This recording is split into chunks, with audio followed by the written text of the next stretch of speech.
All right, welcome to TIL Talks with Chris White, where we talk TILs, tumor-infiltrating lymphocytes, and all advanced cell and gene therapies, both with patients and caregivers, along with industry leaders. Let's get going. As a reminder, I am not a medical professional or medical expert.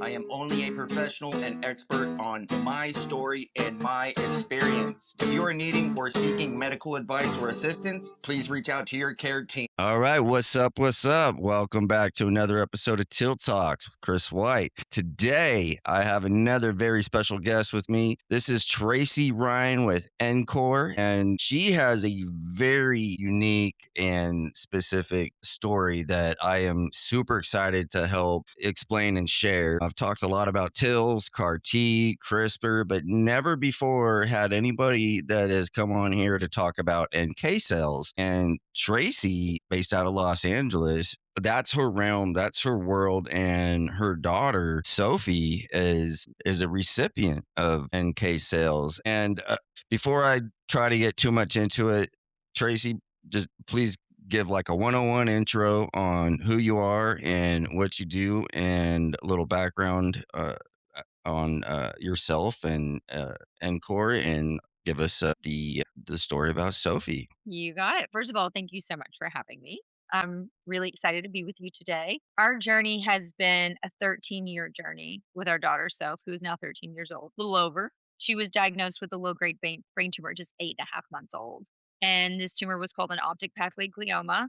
They call them optic pathways because the disease grows on the optic nerves. Visual loss is a big side effect of these tumors because the tumor actually strangles the optic nerves and starves the blood flow from the vision. And so, my daughter, although she was supposed to be 100% blind within her first year of life, we have been able to maintain some of her vision over the years. It's really the brain surgeries, the many brain surgeries that she had when they resected disease and took out those optic fibers that cost her so much of her vision. But we've been doing holistic approaches with her since she was a baby, which I'll get more into in just a minute. And through these holistic approaches, and through the use of NK cell therapy, we've been able to get her to a much better place now than what she was when she was younger. These tumors, although they are traditionally survivable, there's an 85% recurrence rate for babies that are diagnosed. These tumors that are normally otherwise slow growing can be quite a bit more aggressive, and Sophie's definitely was on the aggressive side. She ended up failing 7 years of chemotherapy. She ended up failing 8 different protocols of very toxic treatments, and it was a horrible existence for a very long time. She's had well, actually, almost 13 surgeries. Her 13th surgery is scheduled right now. She's had 6 surgeries on her brain, legally blind, left hand side weakness. The child's had over 80 MRIs, and the amount of hospital stays are just unbelievable. Unbelievable. So for us, it was really one of those situations where pretty much right away we were just determined to find something better for her that could be more supportive of her care. And I'll never forget the first week of diagnosis. I'm not even sure that I changed my clothes, honestly. I sat there with my computer on my lap for days trying to figure out anything holistically that I could use as an adjunct to this therapy. Wasn't the web that literally led me down the path that I'm on now, though. It was social media, believe it or not. I had created a Facebook Go page for. figure.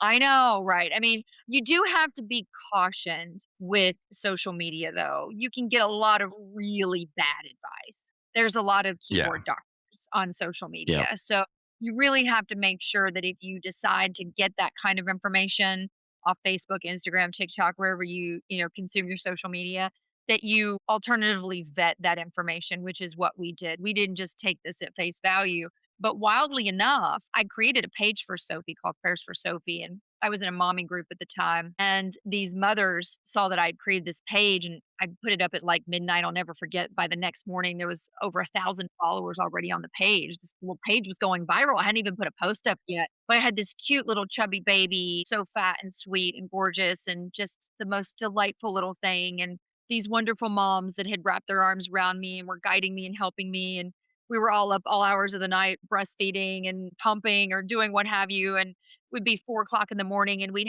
need a mommy tip because our baby wouldn't sleep. And there'd always be women there Yeah. available and ready to jump in and help. So it was this beautiful community. At 8.5 months old, my daughter's eyeball started to shake and I didn't really understand what was going on. I was like, this is a little strange. What is this? So I went to my mommy group and I was like, hey, what do you guys think I should do? And everyone was like, there's probably nothing to worry about, but take her to the doctor. You can get it looked at. It's not normal for an eyeball to shake. So we did that. Did they say like general physician doctor or, like eye Yeah, just take her to a baby specialist? doctor. Just take her to see her Okay, okay, pediatrician. okay. We weren't even Gotcha. thinking something's wrong with her brain at this point. Yeah. That never even kind of crossed our mind. We thought maybe it was something with, her vision or I didn't know. I really didn't think that much about it. She was so, so, so, so healthy and so perfect and had not even had an ear infection at this point. And so we scheduled these doctor's appointments with her doctors and Monday was a pediatrician. Tuesday was an ophthalmologist who was a new mom, by the way. She scheduled her to see a neurologist for the following day. And the neurologist was like, yeah, if there's anything going on here, it'd be so rare. It'd be like finding a needle in a haystack. I'm not worried about this. If it keeps shaking, we'll schedule something in a month or so and get an MRI done. But the new mom that was an ophthalmologist, something was going off. Her spidey senses were tingling. And I'm telling you, new moms, Yeah. when they have an They instinct, know. they should listen to it. They really should. They've even discovered that a baby's, like your child's cells, are found in the mother's brain and in their heart and other parts of their body. Actual cells still live on inside of the mother. It's wild. The kinds of connections that they're starting to show between parent and child. And I've always been somebody that listens to my intuition. I consider myself quite intuitive and really Yeah. really take note of those signs that I get when I get them. So for this mom to be like, this new mom, I call her the mom, she was an ophthalmologist, she was the eye doctor, for her to say, this is worrying me. I want to take this a little more seriously than what everybody else is. Let's just get an MRI. Let's just be safe. So there was a cancellation. And by that same Friday, our tiny little baby was in an MRI. And I was more concerned about the tube going down her throat for them to keep her airway open during anesthesia than I ever was that it could be anything more. And I was Yeah. terrified. I'll never forget. I was so scared of the anesthesia and of this her being intubated. I was losing it. And little did I know what my life was about to endure and how it was about to change. And that weekend, we ended up getting a phone call. Now I'll never forget. Sophie was in this little plastic high chair seat that we'd put in the floor, and I was sitting on the floor with my legs crossed, feeding her some mashed up avocado because I was, one of those moms that even made her baby food. I did everything organic, made all the baby food, everything that touched that child's skin was, clean and perfect. And Yeah. I Yeah. consider myself having gone to baby college before I had her. I just did so much research and so much study. I just always wanted to be a mom and I wanted to do it right. I wanted to get it right. I wanted to be prepared. Yeah. Absolutely. You know what I mean? When I was feeding her, the phone rang, and I thought it was my sister and my brother-in-law because they were coming over. It was the day of the LA Marathon. We were about to go to this beautiful, super famous outdoor mall called the Grove. There's always bands in the park and a big lawn where you can have blankets available and you can lay blankets out. And there's beautiful outdoor shops and a fountain and a farmer's market. It's just the coolest outdoor area that we've been going to. I mean, I've been going there since the day I moved here over 25 years ago, and we loved going out there because it was a beautiful sunny day, and the phone rang, and it was an unknown number, and I was like, "What? Who's this?" And I picked it up, and Sophie was with Kaiser at the time. She's now at Children's Hospital Los Angeles, but she was with Kaiser at the time, and Kaiser was always an unknown number when they called, and so it kind of freaked me out a little bit. I'm like, "What's going on here?" I picked up the phone, and it was Sophie's pediatrician, and the first words out of his mouth were, Mr. and Mrs. Ryan, what I'm about to tell you is going to change your life forever. And I'm very sorry. And I stopped breathing, Chris. Like, just stop breathing right then and there. Wow. And he said, Miss Ryan, we found something on the MRI. There's a tumor in your daughter's brain. It's so rare, I had to Google it and I had to look it up. And it's called an optic pathway glioma. And the first words out of my mouth are, is my child going to die? And I like, Oh, my whole body just seized up. I can feel pain in my body right now, just kind of reliving it. My shoulders, my neck, my back, like everything was just so tight, just waiting for this response. And he said, no, if you're going to get a brain tumor, this is the one you want.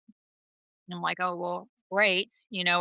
The one you want. So No that's kind. No, he wants any kind. exactly. He said it has a very high survival rate. So slow growing. It's not one of the more aggressive kind. And I said, "What's the treatment for this?" And he said, "Chemotherapy." And it was just like that. Life as I knew it was done. It was over.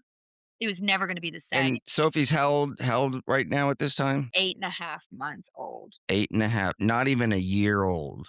Not even a year. My God. I was first time mom. Let that sink in.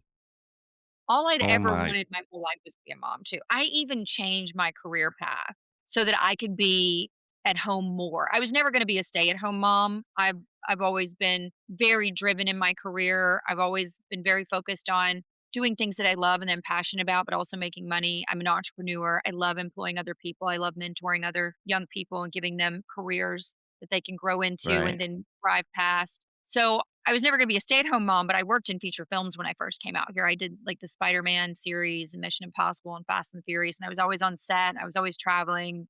I was going from one location to another and day shoot to night shoot, day shoot to night shoot. And I talked to so many of the members of the crew and the guys. I'll never forget all the conversations that I used to have with the key grips. And they'd be like, "Look, if you want to have a family, you want to actually know them. You might want to get out of this industry and do something Yeah. else." I Yeah. love my kids.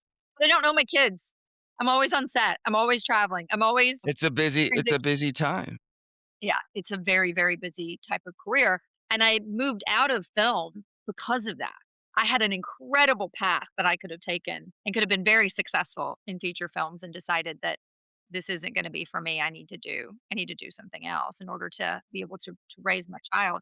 So when this happened and they said chemotherapy, it just everything collapsed. I owned my own business at the time. We had a media agency. I'm a marketing executive by trade. We had a big agency, about 23 people here and another 50 people that we outsourced to between Mexico and New York. And we were very successful. We're busy, very busy all the time, working with companies like IBM, Samsung, Paramount Studios, doing huge campaigns for Fashion Week, working with global hair care brands, rock and roll legends, world renowned DJs, and the EDM scene, you name it. We were doing so many cool projects. And this happened. And I'll never forget that Monday after Sophie's diagnosis that weekend, we had to go to the cancer ward and meet with the oncologist there. And I walked in and it was one big open room where all the kids were. It's different now. HLA is a much larger hospital where you get more individual rooms, or at least they're separated by curtains. And it's just a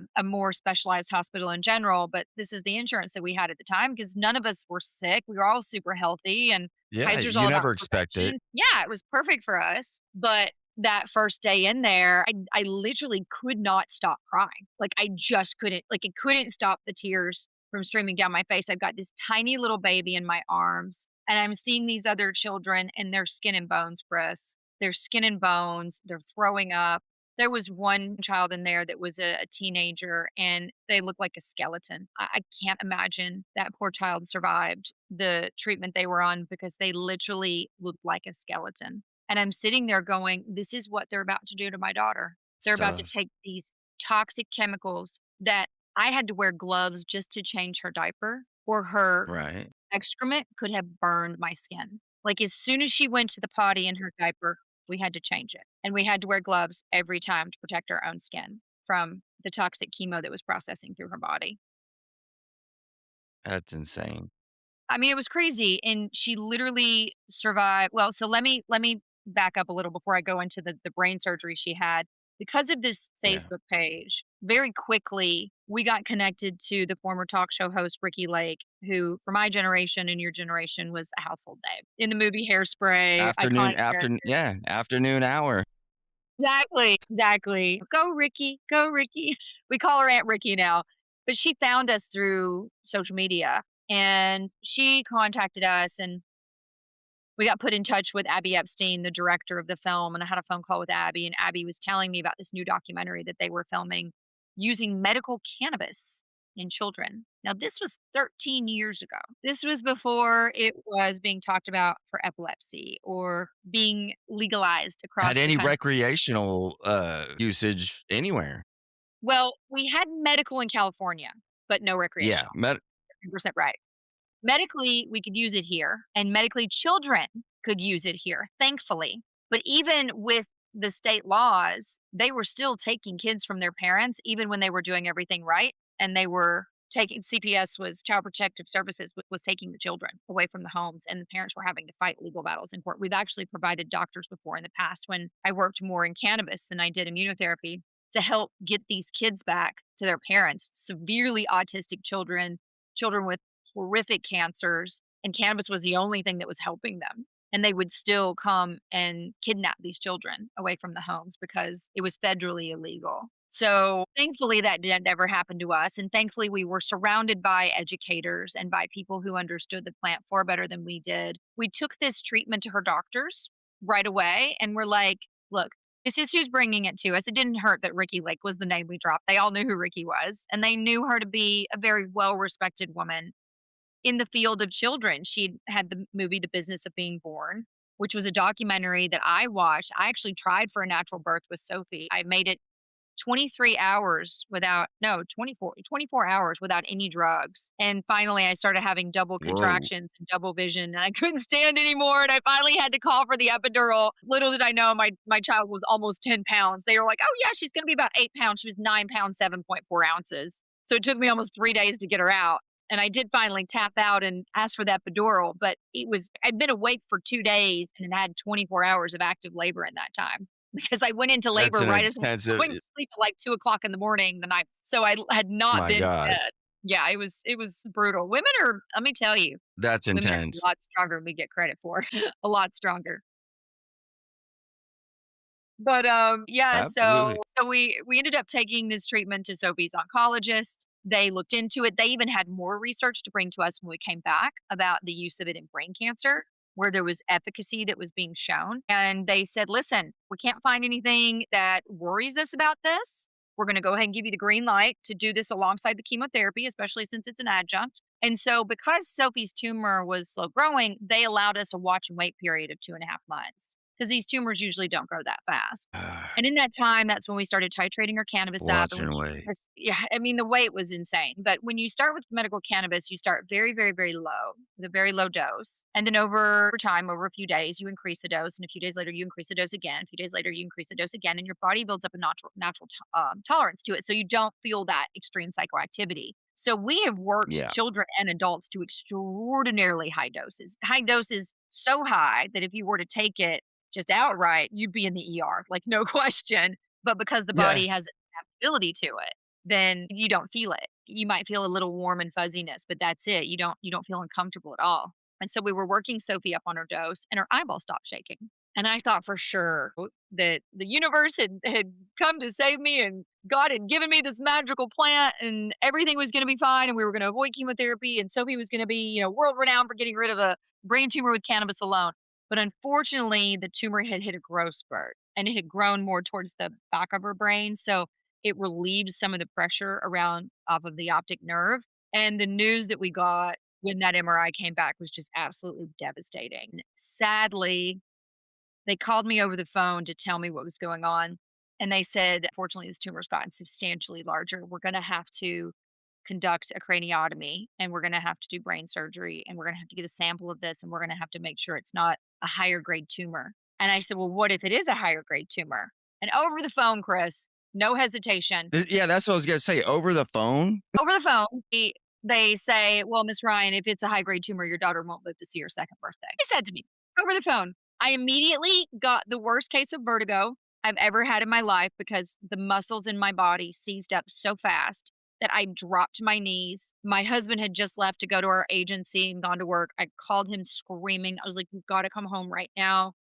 They're scheduling a brain surgery for Sophie. They're saying this could be aggressive. If it is aggressive, she's not going to survive it. So we had to wait for this brain surgery. And we had already scheduled her first birthday party for the Sunday before her birthday that was on a Thursday. We had this cute little park that had like a little rec room and everything. And it wasn't available the day, 2 days after her birthday. Her birthday fell on it wasn't available a few days. Yeah, her birthday was on a Thursday and it wasn't available a few days after her birthday, but it was available before her birthday. So thankfully, we had our birthday party scheduled. Ricky came, the film crew came, our friends and family came. And that Monday, she had her brain surgery. And that Thursday, she celebrated her first birthday with her head in a bandage in the hospital, still recovering. So that is where our journey into chemotherapy began 2 weeks later.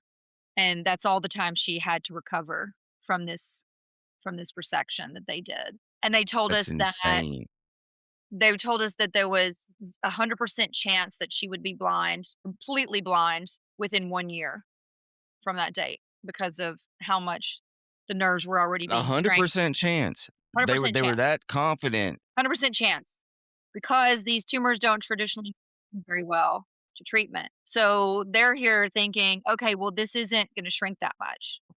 The nerves are being so damaged right now because there's so much disease around them. There's no way that it's going to relieve the pressure. Well, with combination therapy of medical cannabis and vincristine and carboplatin chemotherapies, we shrank that tumor by almost 90% in the 13-month protocol. So we preserved her vision, and they couldn't believe it. They were like, "We've never seen anything like this. This thing is just melting away." And sadly, Kaiser had not treated but 3 cases of these. So even though her tumor was still shrinking on the last MRI, meaning that there was still activity in the disease because chemo only goes after dividing cells. That's why it doesn't work well in these low grade tumors because the cells don't divide that frequently, like a glioblastoma would, like a stage 4 very Yeah. aggressive cancer. So with that being said, they were shocked when they saw that the cannabis in combination with chemotherapy was actually working and it was still shrinking, meaning that there was still activity. The cells were dividing and still getting smaller.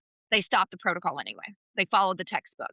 We even went to Children's Hospital LA and got a second opinion, and the doctor there was like, no, no, no, you should keep going with the treatment. Don't stop the treatment now. If it's still active, it can grow Yeah. back.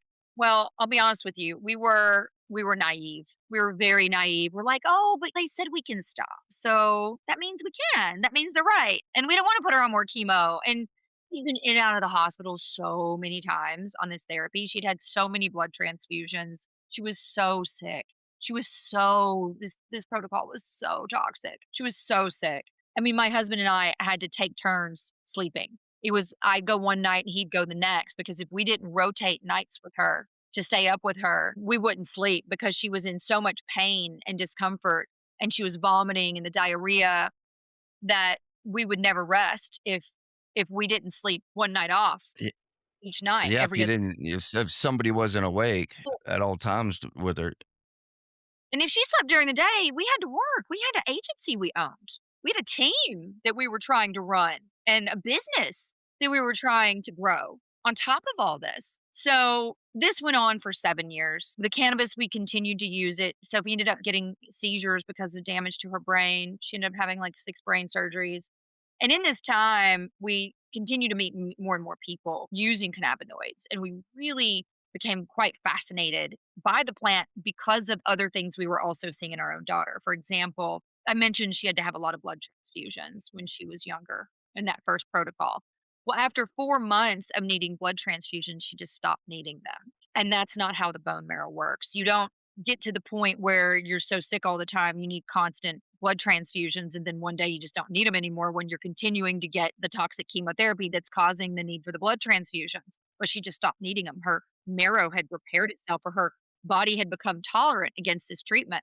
And the doctors were baffled. They were the ones that actually educated us on the fact. They were like, we don't understand this. We don't understand how she just stopped needing them. You don't see this. And we've confirmed that with many other medical professionals since. She also got to the point where her immune cells stopped plummeting on this very toxic drug. And the way her protocol would work is she would go in once a week for 4 weeks. The fifth week, she'd come back in to have her labs done to make sure her body was recovering. And she didn't need something like Neupogen. Neupogen was to help the red blood cells recover, her bone marrow recover because she was having so many blood transfusions, which she never ended up needing. And then you'd have 1 week off where you didn't have to do anything. So for 6 weeks, out of every 6 weeks, you got 1 week of no hospital visits. That's it. And that's only if your child wasn't having horrific side effects and was hospitalized from Yeah, those side. like, you don't need to go in for extra fluids or labs or anything Exactly. else, and yeah, Exactly. okay. I mean, IV infusion of saline because they're dehydrated or I mean, it was Yeah. rare. We didn't spend a day, at least a day, if not more, every single week for 13 months in the hospital or at the hospital. But she stopped needing to do that because her white blood cells, her lymphocytes stopped dropping. like all the other kids. They stop going into below normal ranges. And we're actually seeing that with natural killer cells. My company's immunotherapy, like for example, our glioblastoma patient right now, his ANCs have stopped dropping now that we're using the natural killer cells in combination. Well, what we ended up proving with cannabis in 27 human beings whose blood we tested at UCLA and then reverse engineered those findings into humanized mice, we found that cannabis was rebooting the natural killer cells. It was boosting immune function. It was helping to repair your number one defense against cancer, your NK cells. Your natural killer cells are the generals in the marching army of your immune system. When they fail, that's your first step in getting cancer. So anybody who's had cancer, they have malfunctioned natural killer cells. Natural killer cells have the unique ability to see cancer cells where other white blood cells don't. T cells can't see a cancer cell because it doesn't have a surface receptor called MHC class 1. I call it the white flag on the surface of the cell. NK cells don't need that white flag. They can just see them. Well, it's the generals and the marching army, and it's easier to learn when you can like create a normal visual in your Yeah, mind. It's the science is very exactly. I'm very big on that. yeah, absolutely. You want people to become educated and become more well-rounded when it comes to their own health. But natural killer cells are the one things in hospitals they don't check, but yet is your number one defense against disease. They're the leaders. They're the ones that are tasked with identifying the enemy, recruiting the soldiers, and killing the disease. They actually fire these little granules at the cancer cells and explode them, the stem cells, and explode them. So we discovered that cannabinoids have the ability to both see these cells, but also see and kill cancer stem cells that chemo and radiation can't see, and from which recurrence comes. So you can be cancer free on a scan, but there can be these cancer stem cells lurking about that don't take up the contrast, that don't light up on imaging. And you don't know that they're there until they start to mutate and grow and you have a recurrent, right? So that's why your immune system and keeping it strong and healthy is so, so important. So important for self. Extremely important. Absolutely. So we knew that we were on to something unique with this plant. We had just had too many doctors too many times now say, we can't explain what we're seeing. This doesn't make any scientific sense. We ended up creating a company called CannaKids and savingsophie.org, which is our charity that we were using to raise money and to educate families at the same time because medical cannabis is not cheap at all, especially in those days. It was way more expensive than it is now because it was so hard to get and to process and the way we manufactured it. We triple lab tested everything. Lab testing wasn't even required because we knew we were putting this into children and into sick patients. And there was no world where I was going to put anything into anybody else if I wasn't comfortable putting it into my own child. And there was no way I was putting anything into my own child unless it was lab tested. And I knew there were no microbes or molds or pesticides or anything toxic that could hurt her. And you wouldn't believe some of the stuff I found in cannabis. I have found fecal matter in cannabis oil before that was sold to a child for their cancer Well, oh my because God, people that that's were handling insane. medicine went to the bathroom, they didn't wash their hands, and they transferred the bacteria into the cannabis. Literally tested positive for fecal matter. So that's why you have to be Another very reason why hygiene is so important. yeah, Oh thank my you. God, Yes, absolutely. I mean, that's you just don't even wild. know transfer. I know it was crazy. So throughout this process of building Canna Kids, we worked to create this formulation, this line, this cannabis oil line with all these very specific formulations for cancer, autism, and epilepsy. Those were our big three in children. We ended up having just as many adult patients because the adults were like, "Hey, if this is working for the kiddos, why wouldn't it work for me? I'm just a little bit older," and it did. It worked beautifully for them as well. We ended up becoming known all over the world for this company and for our advocacy work. I've been going to Washington D.C. for 10 years now. I was meeting with members of Congress, going to political events around town. I still go to many of them. I've now since been to the White House 5 times during Biden's administration. I've been an invited guest. It wasn't going and doing the lab tours. I mean, or sorry, the VIP tours. I didn't pay to go there. I actually was invited to come No, and no, have the tours and yeah, be, they're asking you to come. they asked me to come. I got literal emails from the White House saying, we would like to invite you as our guest, which was, I'm telling you, a very, very cool moment for me. Very cool. I got to attend multiple of the pediatric moonshot consortiums there as an invited guest and as an expert in the industry. And I got to have an audience with Biden.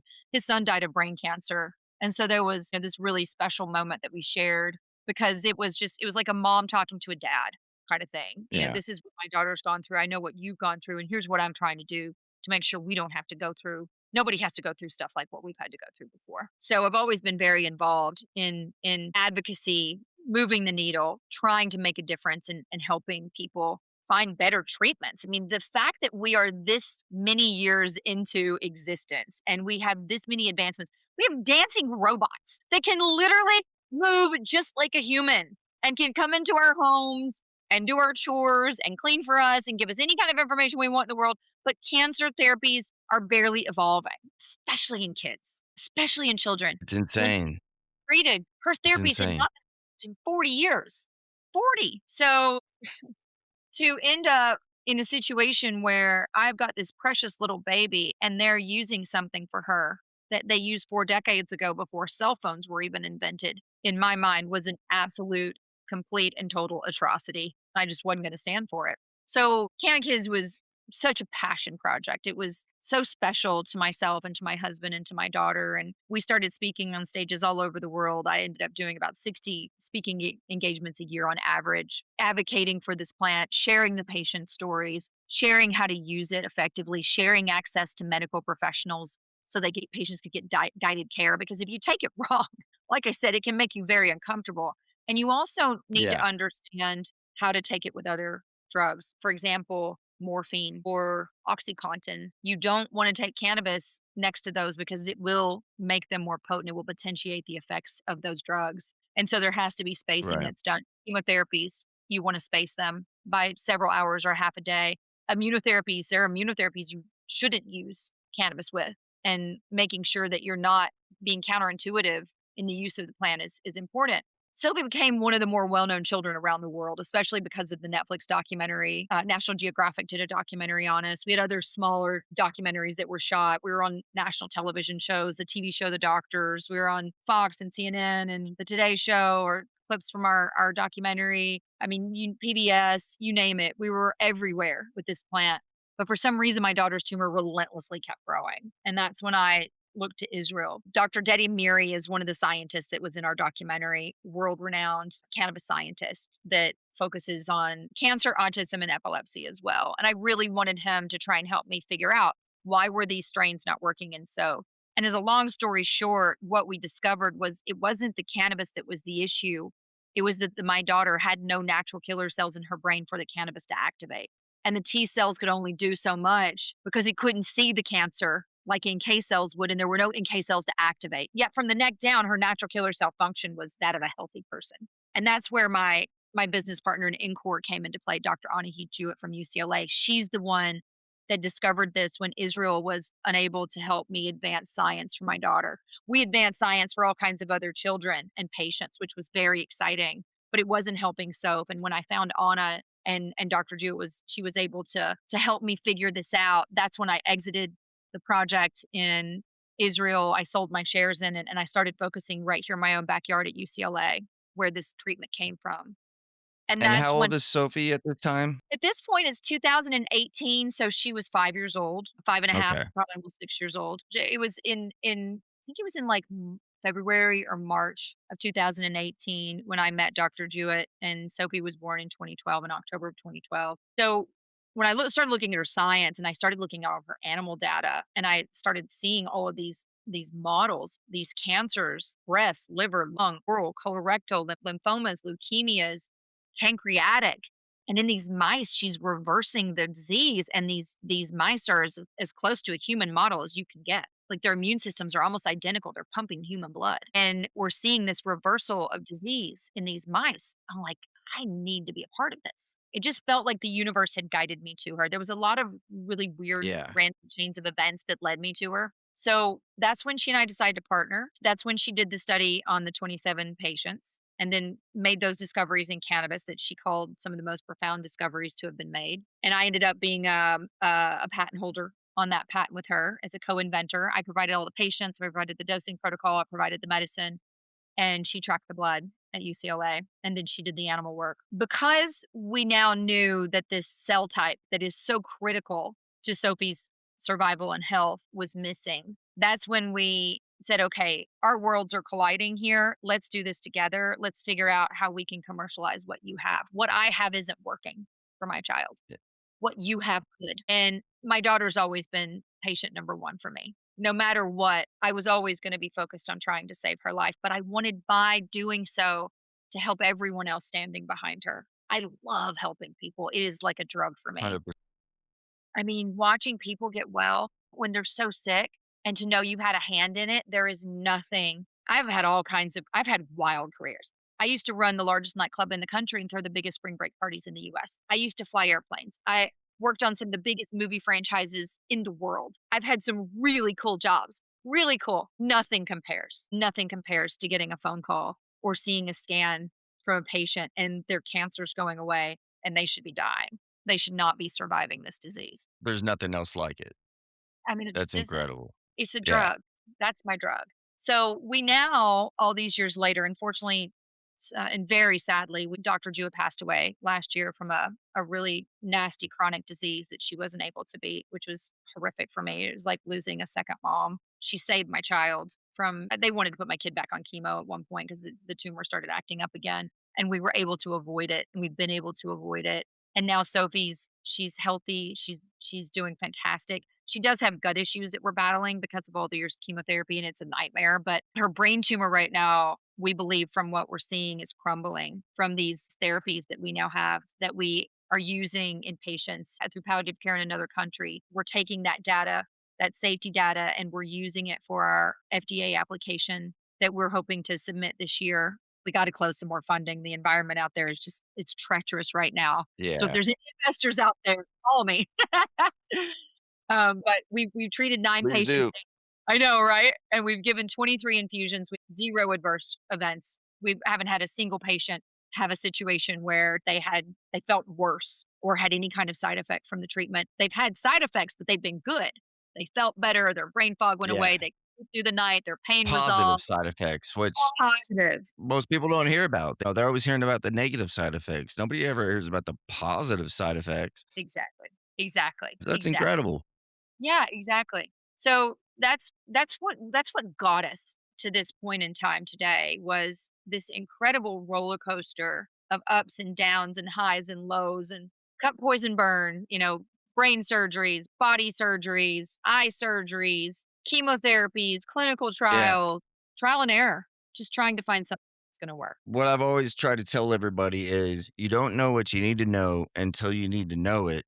And until that moment actually happens. And I guess it's a simile for what life is all about. But your daughter's now 13. Is that correct?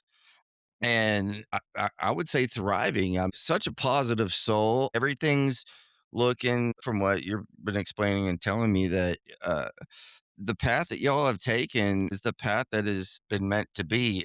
There's very few people that I connect with or talk to that expand upon K cells and cannabinoids and cannabis treatment in combination in oncology. I mean, there's always going to be some stigma around it, but at the same time, it's out there. This is 2026. Like, information is everywhere.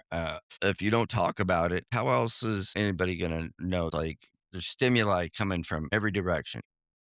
But Exactly. when you're talking about your child's life, your purpose for existing is literally to help and provide and to be their parent. I mean, God, it's just so powerful. Yeah. Meeting you in San Diego last month, I felt like that entire week I was on this like mission of connecting with like all these moms on a mission, and you were one of many. You know what I mean? And so wow, it's so intense to hear you talk about Sophie's story and how much she's been through in 13 years. And it's just so powerful. I mean, God bless you. Thank you. I wish that we didn't have to go through what we had to go through to get to where we are, but I believe that we're all here for very specific reasons. It's a matter of being aware and awake to it.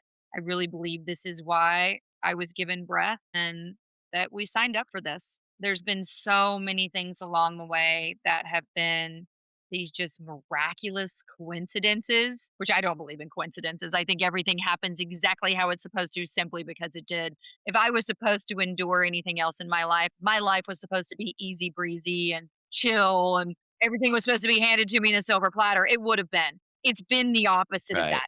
Nothing has been handed to me ever on a silver platter. I did Yeah. have a Yeah.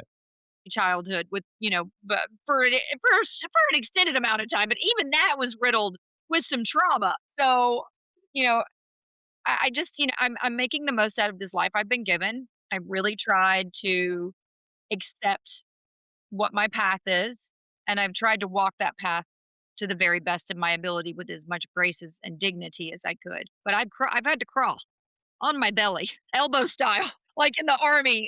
100%. Yeah. You've been in the trenches. Still in the trenches.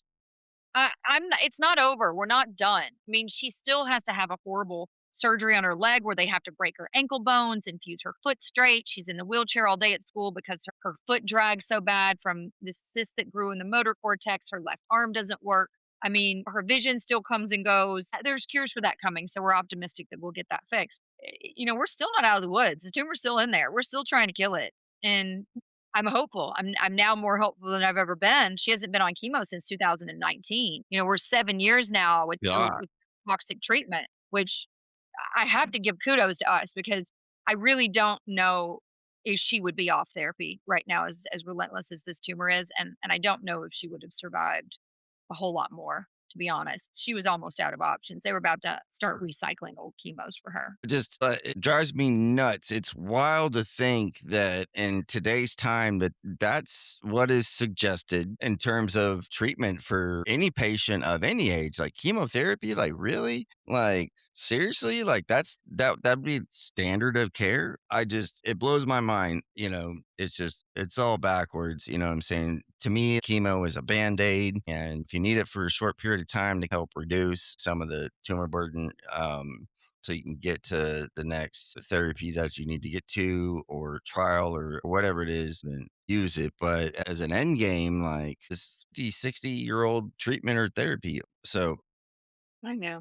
I really want to dig more into NK cells, about what they are, how they work, what your company is doing, your organization, what y'all need to get to the next point. I know you have a sharp stop time here in just a couple of minutes, so having to cut this short, which is why we'll have to have a part two. But yeah, I really want to dig a lot more into NK cells Well, and for those who everything don't that want to wait NCore for is part two, doing. they can go to our website to learn more about it today at www.nkore.com. It's NK for natural killer cells, ORE.com, NKORE.com. There's a documentary teaser trailer on the homepage of our website down at the bottom, which is our new documentary that we're filming that gives you a really great inside look at who we are, what we do. It explains natural killer cells. There's another video with Dr. Neil Paulus on the website as well that explains NK cells and how they work and how they're these generals in the marching army of our immune systems and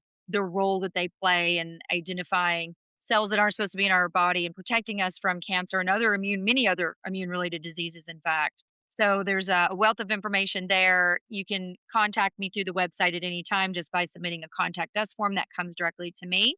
You can also find me on LinkedIn, really easy to find under Tracy Ryan. And then on Instagram, Tracy Ryan _ NKore. And then if you want to follow my daughter's incredible journey, it's Prayers for Sophie, SOPHIE on Instagram and Facebook. And as I add the playlist on my webpage, I'll add all those links onto that within the description, as long as the hyperlink as well. So to help everybody out to be able to go directly to that. Tracy, thank you again. I know you're extremely busy, but I'm so appreciative of you and what you're doing, and God bless you. And I'll have to get on your calendar again and continue this conversation. I'd love to. Well, we can maybe even do it next week. So let's get it going. Thank you so much for having me. Yeah, It's really a pleasure. yeah, no doubt, absolutely. Everybody out there, sending love, peace. All right, that concludes today's episode of TIL Talks with Chris White, as we talk TILs, tumor-infiltrating lymphocytes, and all advanced cell and gene therapies. As a reminder, I am not a medical professional or medical expert. I am only a professional and expert on my story and my experience. If you are needing or seeking medical advice or assistance, please reach out to your care team. I'd like to thank my guest today for joining me on TIL Talks. For our listeners who have not yet done so already, please follow, comment, subscribe, share, and smash that like button. For more information about TIL Talks and related resources, please visit www ep.26tiltalks.com. I'm Chris White. As always, sending love to everybody. Peace.